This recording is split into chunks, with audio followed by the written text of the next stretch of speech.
initially was Mobile Theological Training Team, and or MT3 for short. And what MT3 did, many of you will be familiar with this, but if you're new, you're not, is Mobile Theological Training Team, or MT3, sort of what that ministry was in the name. So that's what I started doing, and MT3 trained all over Africa at various schools. And so, but what happened was last year we actually got changed to the Barnabas ministry, which focused specifically on Rwanda and Pakistan. So whereas MT3 was teaching in other people's schools, the Barnabas ministry was focusing on building a ministry specific in those two places. So our focus changed to Rwanda at that point. But then at the spring World Witness Board meeting of this year, World Witness combined Barnabas and MT3 under the banner of SEED, which you see here, serving the global church by educating, equipping, and discipling leaders. So that's who we are now.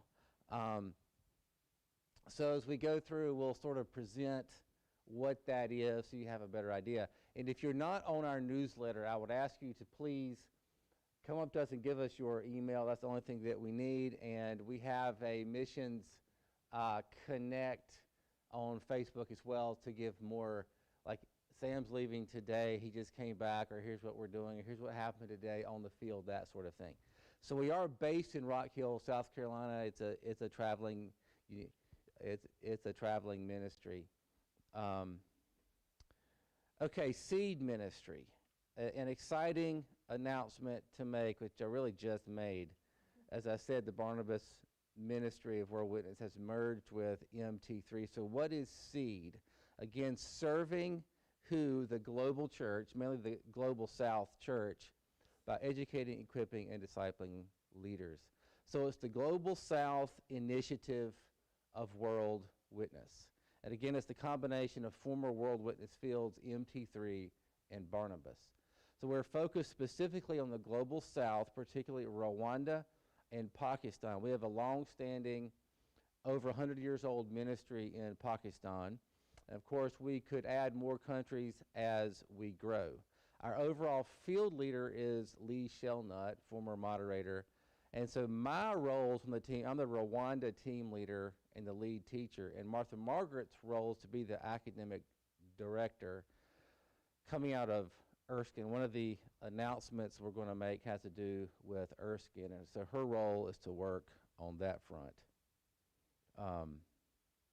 Our own vision, I'm not going to go through the details of this slide because we've been here in the past. You both kind of know how we work, but we are a team, so I have a role and she does as well.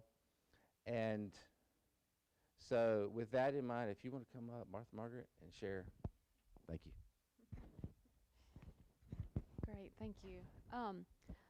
So before we get into more of the details of our particular ministry, we wanted to share with you why theological education is important today in our world.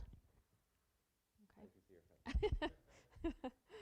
So why, where's the church today? Why is theological education important? Theological education is important because of the Spirit-ordained spread of Christianity. It's important for us as Western Christians to remember that Christianity is truly an Eastern or global Southern religion. I want to show you the big picture of Christianity throughout history. It didn't begin in Jerusalem and then go straight to Rome and straight to Europe. It began with Jesus in Jerusalem and spread quickly in several different directions. To the east, Christianity spread along the Silk routes to Persia, India, and China. And Christianity spread southward through Egypt to the Horn of Africa, and then west into North Africa.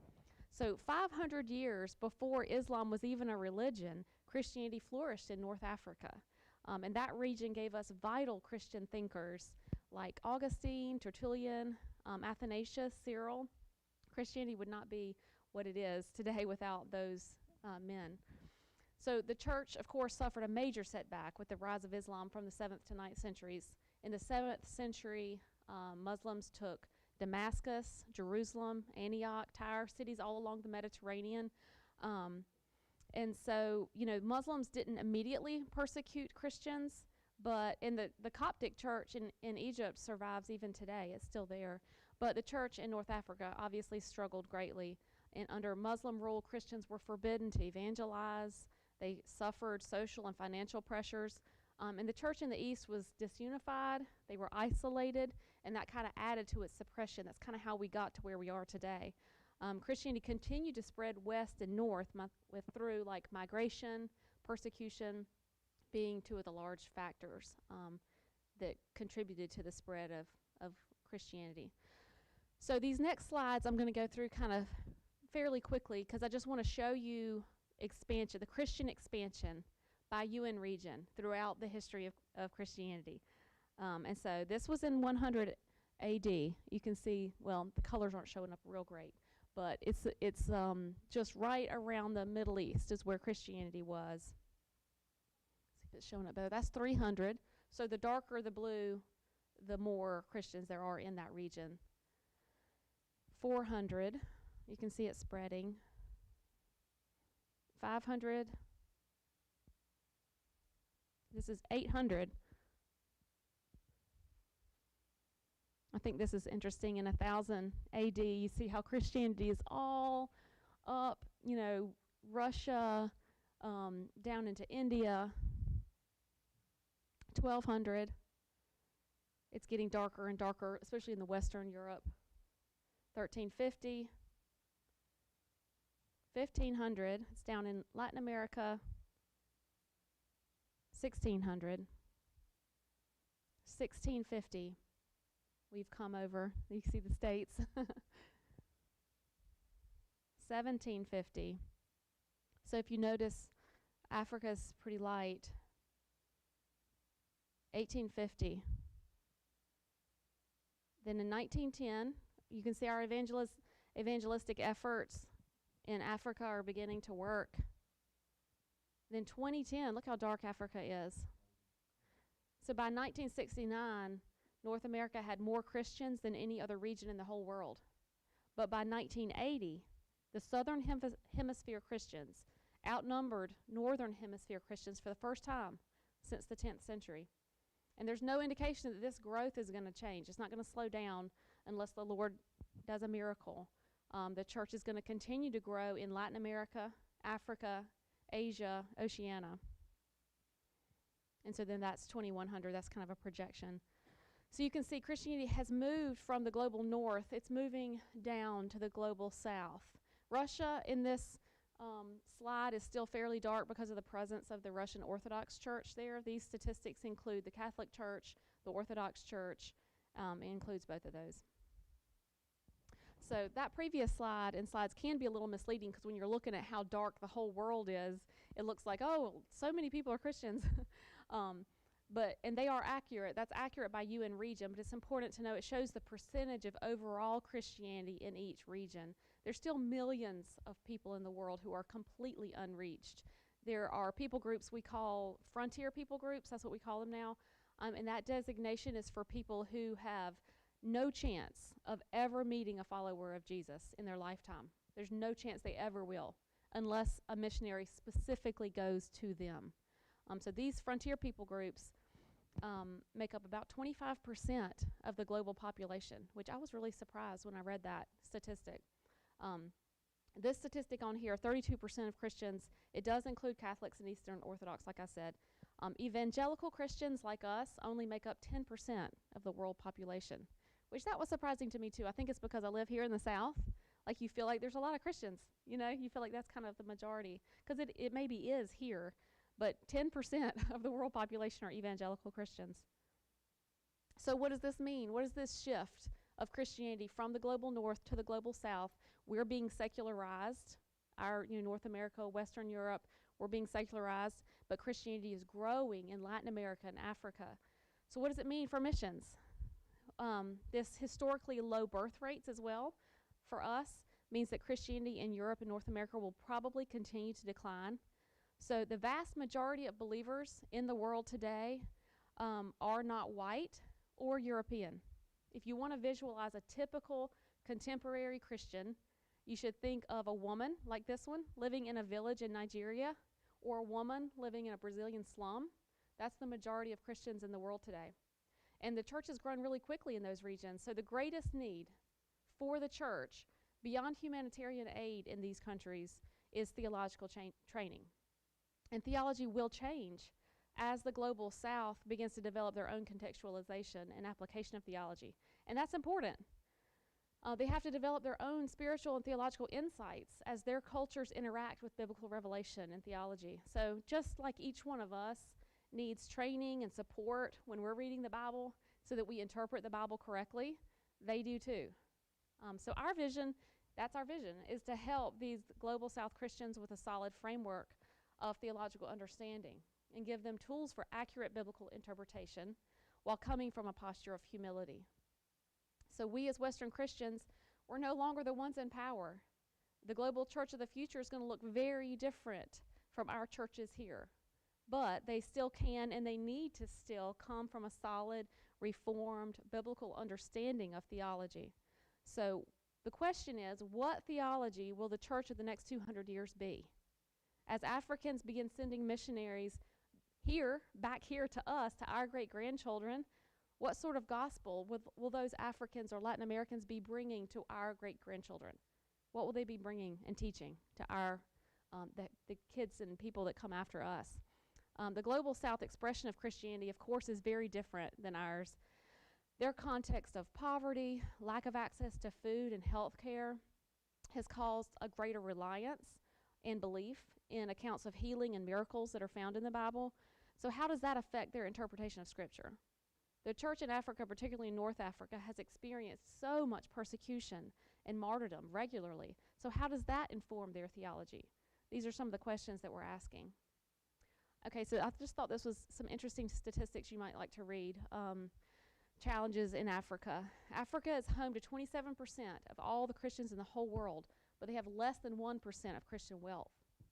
There's, of course, high rates of HIV, AIDS, and malaria. Only 63% have access to safe water. There's 4 doctors per 10,000 people in Africa. In Rwanda specifically, 38% of children less than 5 are stunted because of malnutrition. And you may not know this. I didn't realize this before I started learning about it, but stunting doesn't just mean you're short or you're small. Stunting affects affects your brain development. So if these children don't get enough nutrition, they're stunted cognitively, and it's irreversible. So we have to catch them before they're 5. 19 is the average age of a Christian in Africa. I just find that fascinating. So one thing that says to me is that children's ministry is really important in Africa. There's many, many children. And then the theological and educational challenges. Only 62% of adults can read and write. 24% have access to the internet. And only 33% have secondary education or more. So these health statistics mean that African theology and theological education are going to be affected by their life situations. Our pastors that come to class, they're walking to class, and in coming to class, they're leaving their actual vocations, subsistence farming for the most part. That's what most of them do. And that's a huge sacrifice. These health and safety challenges that you can see directly affect their application of Scripture. So like, if you think about it, if a third of your church cannot read or write, how do you teach personal and family Bible study? If somebody has multiple wives and they get saved, how do you counsel them biblically, knowing the women they turn away from are going to be left destitute? So, and once a child's growth is stunted, I already said that, not only their physical body is stunted, but their cognitive as well. So how do we help these church leaders guide their people to prioritize theology, but if their children are literally starving? So it has to impact the way we teach and the application of Scripture, so that we have to think about all of those things as we go in. So these issues mean we have to modify the classroom without losing the core theological principles. So our charge and calling, how do we come alongside these African Christians, help them grow theologically in a contextualized way, a way that isn't like theological colonialism. We're not forcing them to think like Western Europeans or like Americans. We need to give them the apostolic heritage that we have as a church, and that the church has been given from the beginning, that theological heritage from Nicaea, Chalcedon, the Reformation. We have to give them that, but let them contextualize it and apply it into their situation. This is you now.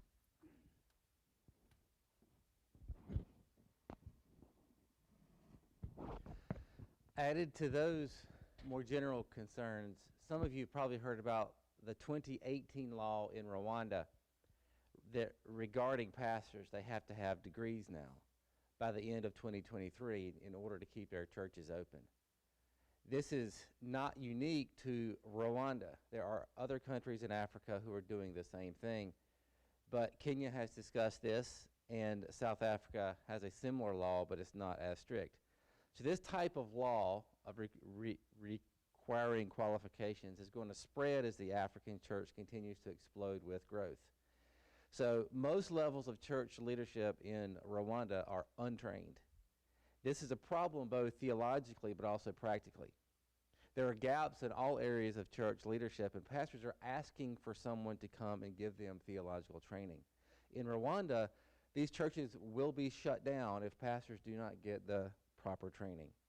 The problem comes in as they are not educated enough to enter regular degree programs. Many of them have not graduated high school, so they're not qualified to apply for the degrees they're now required by law to have. Big problem. And so because of that, they're both geographically and economically removed from the options that they need as well, because the village pastors don't have access, they're not close enough either financially or geographically to the current educational options in the capital. So in the ARP and in World Witness, we have a unique opportunity to reach Rwanda because of a man named Benjamin Musahuke, who survived the 1994 genocide and wanted to get a seminary degree. So in the early 2000s, he sent letters to seminaries all over the world and all over the U.S. And guess who was the only seminary who wrote him back? You got it, Erskine Seminary. And so Ben came all the way over from Rwanda to Due West, South Carolina, and graduated from Erskine Seminary with a master's in Christian education. He then, miracle of all ones, went back to Rwanda and began a Christian school and child sponsorship program. Through his ministry to children, Ben began ministering to their families as well. And from that, he realized, well, these families are in churches and these pastors need theological education. So his ministry is called Reach the Children of Rwanda International.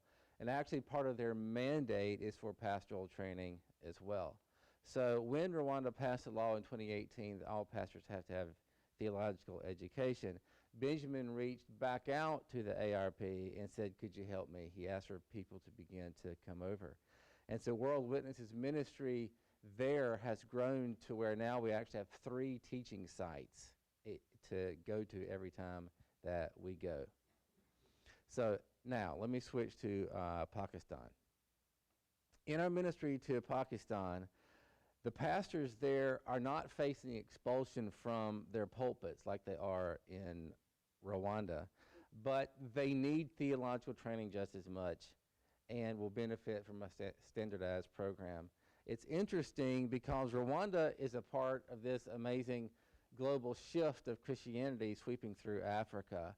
And so there are many Christians there, but with very little training. But Pakistan is a very different context. And so, of course, the ARP has had a hospital in Pakistan for many, many years. And there's a map here with an arrow to where Saiwal is, and that is where the hospital is. So, of course, we have a sister ARP denomination in Pakistan, the Associate Reformed Presbyterian Church of Pakistan. So the ARPs, as I mentioned, have a hospital, and they've got a mission compound. Now, what you might not know is we also run Saiwal Christian Day School. We run the Saiwal Boarding School for Girls. The Mabel Lowry Presley School and Hostel is the name of that. And we also run another school called the Chichawatney Christian Day School. We have a lot of ministry there.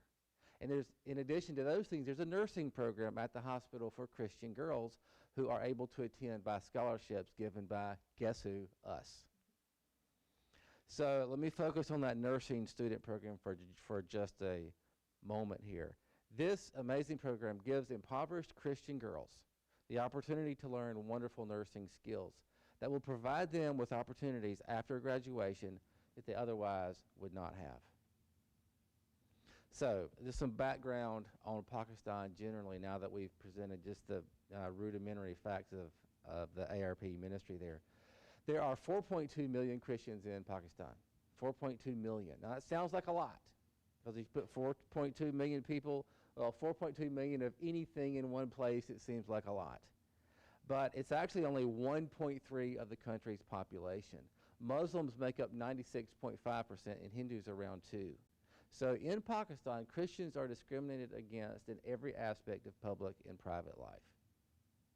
Although there were no major attacks against churches last year, there are almost constant attacks against individuals. Believers who have converted from Islam are the most vulnerable to persecution. Christian women and girls are particularly vulnerable in Pakistan. Reports indicate there's a silent epidemic of kidnappings, forced marriages, and forced conversions of Christian girls and women in Pakistan. These marriages mean that a girl's parents don't have legal recourse to rescue their often underage daughters. It's a widely used tactic to persecute minority faith communities such as Christians. In addition to this, Pakistan has blasphemy laws that are increasingly being leveraged to accuse Christians and other non-Muslims of insulting the Prophet Muhammad or the Quran, and punishment can be the death penalty. So false accusations are often made to target Christians in an unrelated dispute. And even a false accusation can lead to mob violence as well. So Christian men are particularly vulnerable to being falsely accused under Pakistan's blasphemy laws. And as a result of this, they're often compelled to take lower state jobs, referred to as chuda, a derogatory word meaning filthy. Church leaders can be arrested if they don't abide by the authorities' wishes, and those arrests are often intended to act as warnings to intimidate Christians. Yet, what do these ARP pastors ask for? Theological training. This picture here of myself is with our main contract, Zishan Sadiq, another Erskine graduate, by the way. And this is the one who organizes our pastoral training. I'd mentioned Benjamin Musuhuke in Rwanda, and Zishan is sort of our person of peace in Pakistan. Reverend Sadiq, as I said, received his training at Erskine Seminary, and so he's the perfect connection point there to promote and organize the trainings for us when we go. So our goal has been to standardize our training through an accredited U.S. institution, and as I mentioned, that is imperative in Rwanda for the pastors to meet the demands of this 2018 law. We are so happy that we can now announce that the Lord has done that for us. Erskine Seminary, the Seminary of the Associate Reformed Church, ours, is now our partner in this endeavor. The Erskine faculty and board of trustees, they went through, God bless them for it. The number of hoops you have to jump through to get a new program started is vast. They are many. So they voted to approve our new program, which is now called the Global Diploma in Theology and Church Leadership. So, okay, let's see here.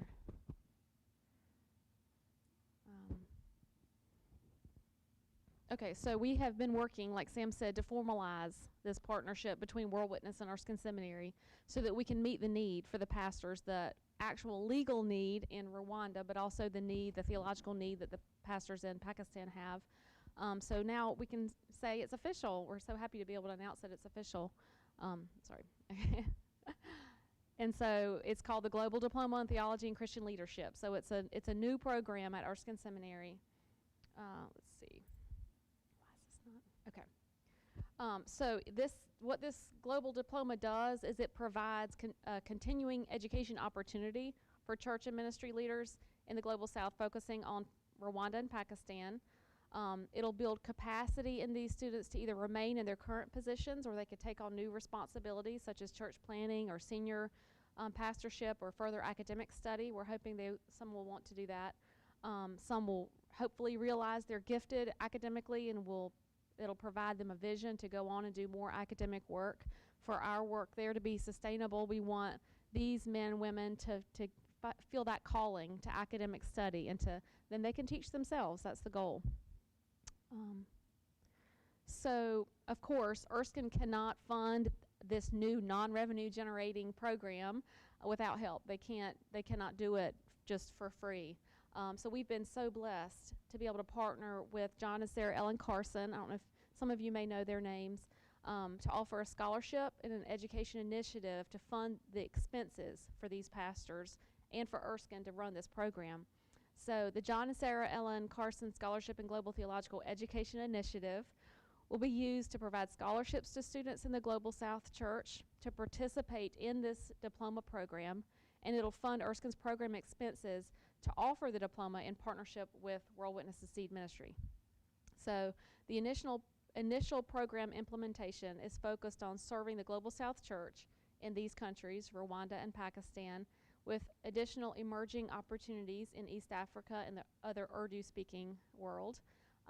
In addition, Lord willing, this program will be able to scale to other locations all throughout the Global South, including the Spanish-speaking world. We have Justin and Jillian Brickey on our team who have served in Spain and Peru. They speak Spanish fluently. They're currently church planting a Spanish church in the Columbia area, so they would be wonderful to send to the Spanish-speaking world.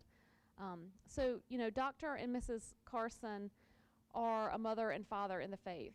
They have rich experience within both Erskine and World Witness, so they're the perfect couple to partner with us for this. John served as not only a professor at Erskine Theological Seminary, but also the president of Erskine College and Theological Seminary. And Sarah Ellen befriended and mentored many seminary and college female students throughout the years. They also helped launch MT3. They were the founding people to launch MT3, which of course is now incorporated into Seed Ministry. And they faithfully served as pioneer theological educators and ministry encouragers in Africa for many years. So they really do epitomize what we're doing in this partnership. John is also well known and respected throughout the ARP and within the greater academic, Reformed, and Presbyterian community. So, let's see. So once the program is fully funded, I'm going to lead and direct it. I'll be the director of this program at Erskine Seminary.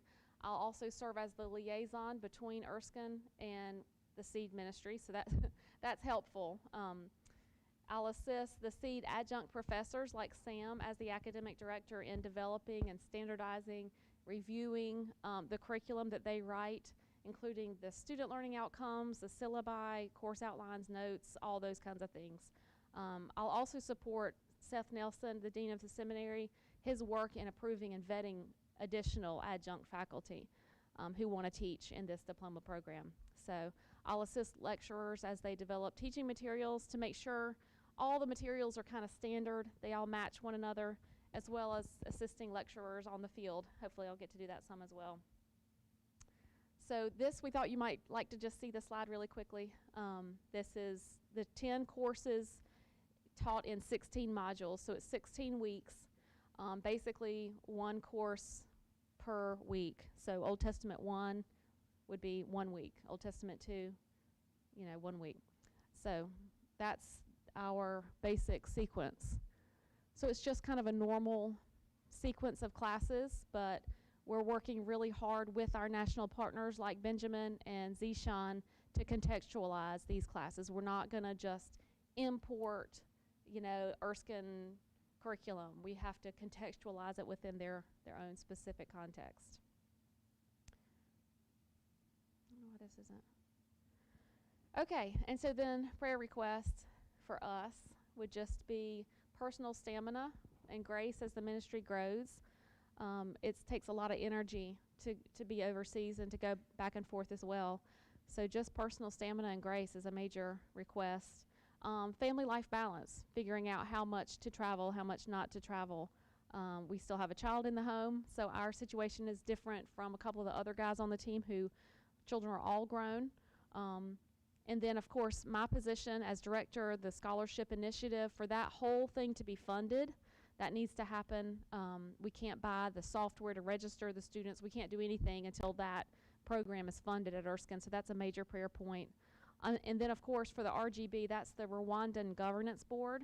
They have to approve the diploma program, as well as the diploma program that's meeting that need that was created by the 2018 law. So they actually have to approve it. And I just got back from Rwanda a couple of weeks ago, and that was part of the reason I went, was to meet with the RGB. It is Africa, and they had major flooding and landslides, so the government ended up being very busy the whole time I was there. And we would make appointments, and then they would move the appointment, or make an appointment, they would move the appointment. And so the last time they moved the appointment, I was like, that's after I'm already gone. And so I had to come on home without getting to meet with the RGB. But the good thing is, I really think it's the Lord, because Benjamin, our contact there in Rwanda, he met with them. He was able to make that appointment. And I told Sam, I was like, this actually might even be better, because then the government can really see this isn't a bunch of Americans coming in to try to do this program, like to force this program onto Rwanda. This is the nationals that, people who live here want this. They're asking us for it. And so I think that was communicated by Benjamin. Of course, they want to meet with him again, and they're supposed to be meeting again tomorrow on Monday. So hopefully they won't move that appointment, but it might get moved. But Ben will meet with them eventually. He has a lot of contacts in the government, and is really, really optimistic. So so like Sam said, we have 3 sites now in Rwanda. We launched our program in Pakistan in March. Sam and I went to Pakistan in March, so we were able to launch this global diploma there. And Sam's leading the team in Rwanda in those 3 sites now. So, any questions? I know that was a lot of information, kind of fast.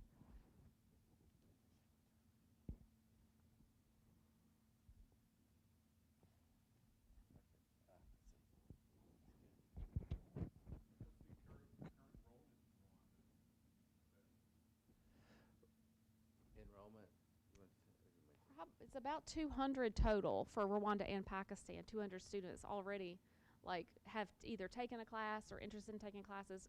I think Rwanda is probably around 100, maybe a little more than 100, and then Pakistan's about the same.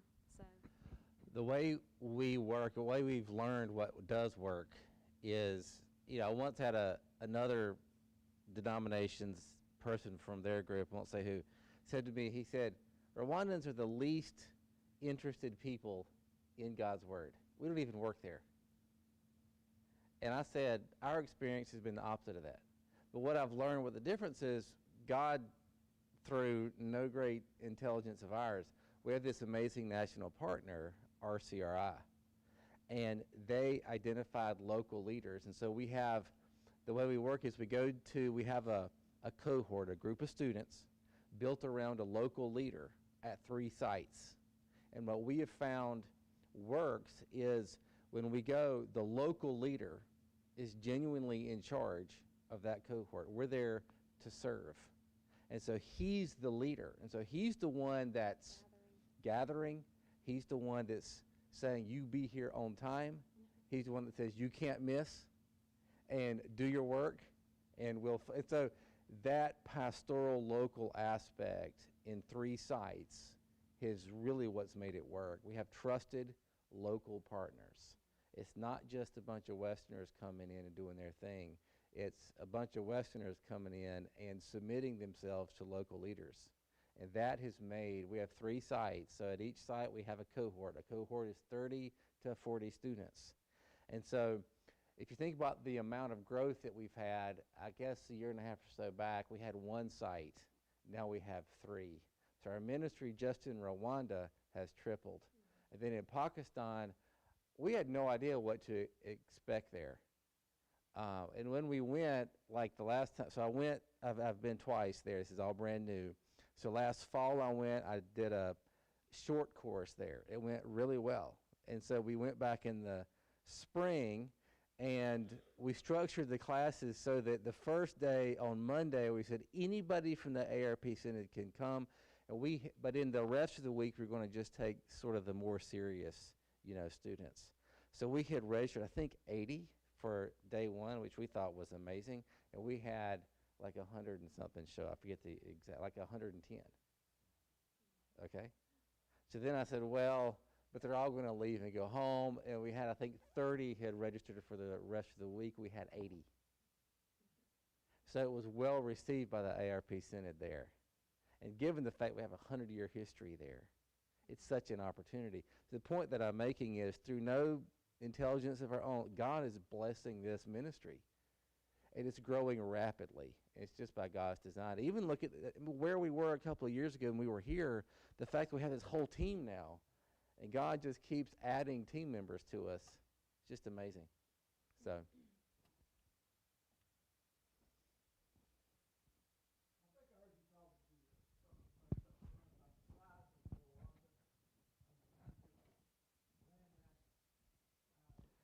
Okay, Rwanda is a very small nation.